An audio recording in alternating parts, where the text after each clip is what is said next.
Ang tanong na kinakatakutan. Itanong ng mga lalaki, madalas may mga lalaking nauupo sa upuan sa tapat ko. Yumuyuko sila ng kaunti at ibinababa ang boses nila para bang may ikukumpisal.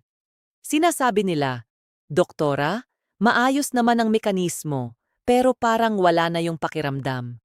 Para bang nawawala ang signal sa pagitan ng utak ko at katawan ko." At tumatango lang ako dahil alam na alam ko kung ano ang inilalarawan nila. Hindi nila pinag-uusapan ang pagnanasa. Ang tinutukoy nila ay isang disconnect sa nervous system. At isa ito sa pinakakaraniwan, ngunit halos hindi na pag-uusapang mga frustrasyon pagdating sa kalusugan ng kalalakihan. Ngayong araw, pag-uusapan natin ang isang partikular na bahagi ng katawan, isang mahalagang tagpuan ng mga nerve at daloy ng dugo na karamihan sa mga lalaki ay hindi man lang pinapansin. At ipapakita ko sa inyo ang isang napakasimple, ligtas, at pribadong teknik gamit ang isang bagay na malamang ay mayroon na kayo sa inyong bathroom cabinet na maaaring makatulong na gisingin muli ang koneksyong iyon halos kaagad. Bago tayo pumasok sa pribadong usapang ito, may maliit sana akong pabor na hihingin sa inyo. Ang channel na ito ay gawa ng puso. Para itong paraan ko para pahabain ang oras ng aking klinika para maabot kayo. Kung may nakukuha kayong halaga mula sa mga respetado at ebidensya batay na pag-uusap tungkol sa kalusugan, pakipindot ang like button at mag-subscribe. Malaki talaga ang naitutulong nito para mas maraming lalaki ang makahanap ng ganitong espasyo. Iniisip ko rin na baguhin ng kaunti ang schedule ng pagpo-post ko para masigurong nandito ako kapag mas kailangan ninyo ako. Kaya sa comments sa ibaba, sabihin ninyo kung saan kayo nanonood at kung anong oras ninyo pinapanood ang mga video. Sa umaga bago pumasok sa trabaho, gabi na bago matulog, o sa tahimik na sandali ng hapon. Ipaalam ninyo sa akin at sisiguraduhin kong naghihintay na sa inyo ang susunod na video kapag online kayo. Para naman sa mga bago pa lang dito, ako si Dr. Katrina. Isa akong board-certified urologist at mahigit isang dekada na akong nag-specialize sa reproductive health ng kalalakihan, hormonal balance, at kalusugan ng prostate. Sa aking practice, nakikita ko ang mga lalaki mula sa iba't ibang antas ng buhay, mga executive, atleta, bagong ama, mga lalaking nasa kanilang 20s na nag-aalala tungkol sa performance, at pati na rin ang mga nasa 70s na nais mapanatili ang masigla at magandang kalidad ng buhay. Sa paglipas ng mga taon, natutunan ko na ang medisina ay hindi lamang tungkol sa pagreseta ng tamang gamot. Ito ay tungkol sa pakikinig. Tungkol ito sa pag-unawa sa pagkabalisa na nararamdaman kapag pakiramdam mo ay parang pinagtataksilan ka ng sarili mong katawan. Lumalapit ako sa kalusugan ng kalalakihan ng may katumpakan, ngunit may malalim ding empatiya. Walang paghusga dito. Kung pinag-uusapan man natin ang erectile function, mababang testosterone o mga alalahanin sa prostate, ang layunin ko ay ibigay sa inyo ang aral sa anatomiya na hindi ninyo natutunan sa paaralan at ang mga praktikal na kasangkapang makakatulong para maging kumpiyansa kayo sa sarili ninyong katawan. Kaya pumasok na tayo sa paksa natin ngayon na sa esensya ay isang aralin sa nerve anatomy at kung paano ito ma-stimulate para sa mas magandang daloy ng dugo. Para maintindihan ang paano, kailangan muna nating maintindihan ang saan. May isang partikular na bahagi ng katawan na tinatawag na perineum. Sa anatomiya ng lalaki, ito ang patag na bahagi ng balat na eksaktong nasa gitna ng pagitan ng base ng scrotum at ng anus. Ngayon, bakit napakahalaga ng maliit na bahaging ito ng balat? Dahil direkta itong nakapatong sa isang lugar kung saan nagtatagpo ang mahahalagang istruktura. Sa ilalim mismo ng perineum ay matatagpuan ang tinatawag naming perineal body. At sa ilalim pa nito, dumadaan sa pelvic floor ang internal pudendal artery at ang pudendal nerve. Isipin ninyo ang pudendal nerve bilang pangunahing linya ng kuryente para sa sensasyon at paggana sa genital na bahagi ng katawan.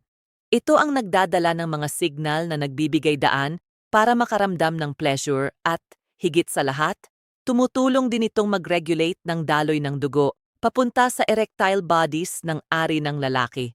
Para magkaroon ng erection, kailangan ng dalawang bagay. Una, isang signal mula sa utak na magpaparelax sa smooth muscle. Pangalawa, isang malakas na pagdaloy ng dugo sa pamamagitan ng mga artery tulad ng internal pudendal. Ngunit ang modernong pamumuhay ay medyo mabigat para sa bahaging ito ng katawan. Madalas tayong nakaupo ng matagal, sa sasakyan, sa opisina, o sa harap ng desk. Naiipit nito ang perineum. Para bang nadidiin ang maseselang nerve at blood vessels laban sa upuan. Sa paglipas ng panahon, para itong parang pagkapilipit ng hose sa hardin. Hindi na ganoon kalakas ang daloy. Ang mga signal ng nerve ay nagiging mapurol. Maraming lalaki ang nakatuon lamang sa shaft, na parang dulo ng pipeline. Ang iminumungkahi ko sa inyo ngayon ay pumunta tayo sa pinanggagalingan, sa upstream, at tugunan ang pinagmumulan ng daloy. Sa pamamagitan ng banayad na pag-stimulate sa perineum, maaari tayong magpadala ng masaganang alon ng daloy ng dugo at neurological energy papunta sa ari, na maaaring magpabuti sa tigas at kalidad ng response. May mga pasyente akong lumalapit na nadidismaya dahil pakiramdam nila ay hindi gumagana ng maayos ang gamot. Ngunit kapag ipinaliwanag ko ang tungkol sa vascular at nerve compression na ito at nagsimula kaming magtrabaho sa pelvic floor at perineum, madalas nilang sabihin na napansin nila ang malaking pagbuti sa fullness ng kanilang erections. Ngayon, bakit toothbrush? Bakit hindi na lang daliri ang gamitin? Ang sagot ay nasa agham ng sensory stimulation. Ang balat ng perineum ay medyo matibay, ngunit ang mga nerves sa ilalim nito ay napakasensitibo sa partikular na uri ng paghipo. Ang paggamit ng toothbrush na may malalambot na bristles ay nagbibigay ng banayad at malawak na uri ng stimulation na ibang-iba sa malalim na pressure na ibinibigay ng dulo ng daliri. Isipin ninyo ito sa ganitong paraan. Kung gusto ninyong gisingin ang isang tao ng marahan, hindi ninyo siya yayanigin ng malakas. Maaaring buksan ninyo ang kortina para pumasok ang liwanag o dahan-dahang haplusin ang kanyang braso. Ang mga bristles ng brush ay lumilikha ng parang shower ng sensory input. Sabay-sabay nitong inistimulate ang daan-daang maliliit na nerve endings sa ibabaw ng balat. Ang pagbuhos ng impormasyong ito ay naglalakbay pataas sa pudendal nerve patungo sa spinal cord at utak, na nagtitrigger ng reflex na naghihikayat sa smooth muscle sa pineal arteries na mag-relax. Kapag nag-relax ang muscle na iyon, bumubukas ang mga daluyan ng dugo at mabilis na dumadaloy ang dugo papasok. Isa itong uri ng non-invasive neuromodulation. Gumagamit tayo ng pisikal na stimulus para gisingin ang nerve na maaaring naging manhid dahil sa mga taon ng compression at hindi pagpansin. Napakagandang technique din ito para sa mga lalaking nakakaranas ng tinatawag kong performance anxiety. Kapag balisa ka, ang katawan mo ay napupunta sa fight or flight mode. Dominant ang sympathetic nervous system. Kapag nangyari iyon, nababawasan ang daloy ng dugo sa mga bahaging hindi itinuturing na mahalaga sa sandaling iyon. Sa pamamagitan ng banayad na pag-stimulate sa bahaging ito, hinihikayat mo ang katawan na pumasok sa rest and digest para sympathetic state. Para mo itong sinasabihan na ligtas na mag-relax, ligtas na hayaang dumaloy ang dugo dito. Ngayon, dumaan tayo sa proseso ng hakbang-hakbang. Isa itong klinikal na protocol, kaya tratuhin natin ito ng may tamang pag-iingat at respeto. Iminumungkahi kong gawin ito sa gabi, ng pribado, sa oras na hindi kayo nagmamadali. Para sa paghahanda, kumuha ng bagong toothbrush na may malalambot na bristles at hindi pa nagagamit. Ayaw nating magkaroon ng bakterya mula sa bibig na mapunta sa bahaging ito ng katawan. Magtalaga ng toothbrush na para lamang sa layuning ito at hugasan ito ng maligamgam na tubig at sabon bago at pagkatapos gamitin. Humiga ng nakatalikod sa komportableng lugar, pwede na ang inyong kama. Ibaluktot ang mga tuhod at hayaang bahagyang bumuka ang mga ito. Nakakatulong ito para mag-relax ang pelvic floor. Kung mas komportable, maaari ring humiga sa tagiliran habang nakataas ang itaas na tuhod. Pagkatapos, gamit ang malinis na daliri, hanapin ang raphe. Ito ang nakikitang linya na tumatakbo mula sa base ng scrotum papunta sa anus. Ang perineum ay ang patag at makinis na bahagi sa gitna ng linyang iyon. Hinahanap ninyo ang bahaging nasa kalagitnaan sa pagitan ng genitals at ng likurang daanan. Ngayon, para sa mismong teknik. Hawakan ang toothbrush na may malalambot na bristles at gamitin ang pinakamagaan na pressure na maiisip. Halos bigat lang mismo ng brush. Simulan ang pagbrush sa iisang direksyon lamang.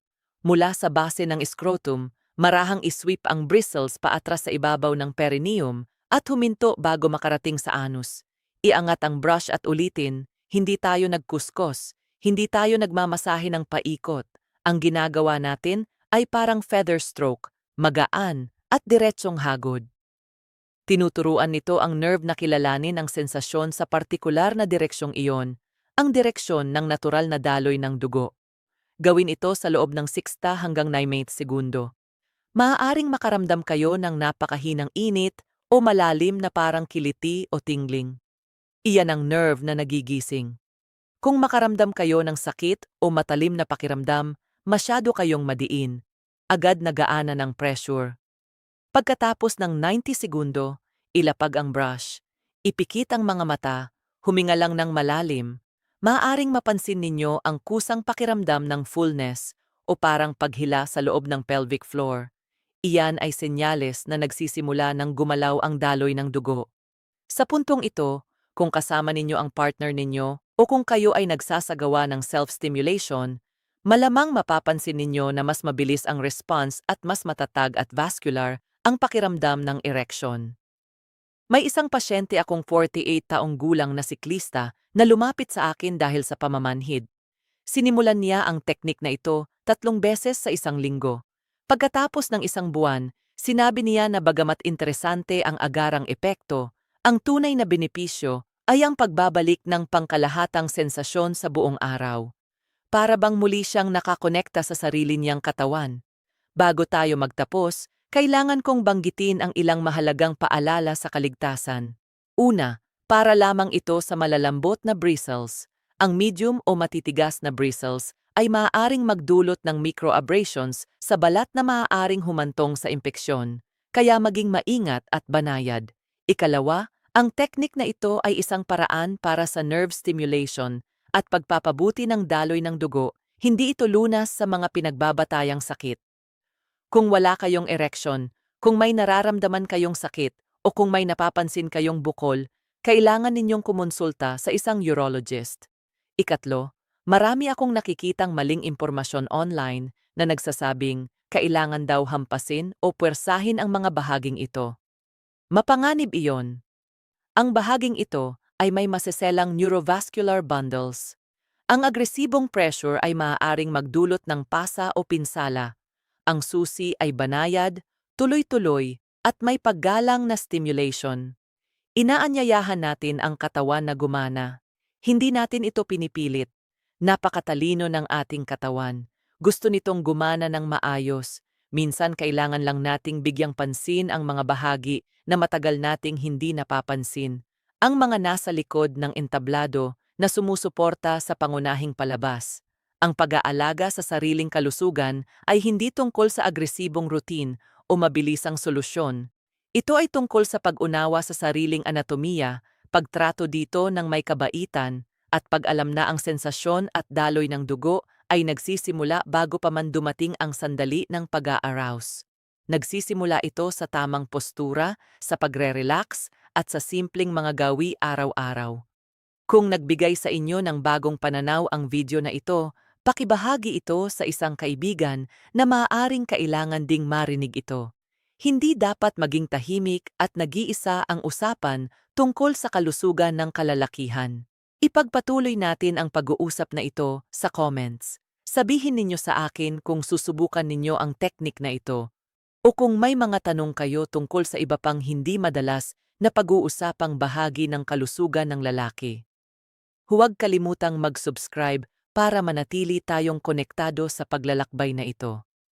Ako si Dr. Katrina at hinihiling ko sa inyo ang 1 linggong puno ng kalusugan at mas malalim na koneksyon sa inyong katawan. Alagaan ninyo ang inyong sarili.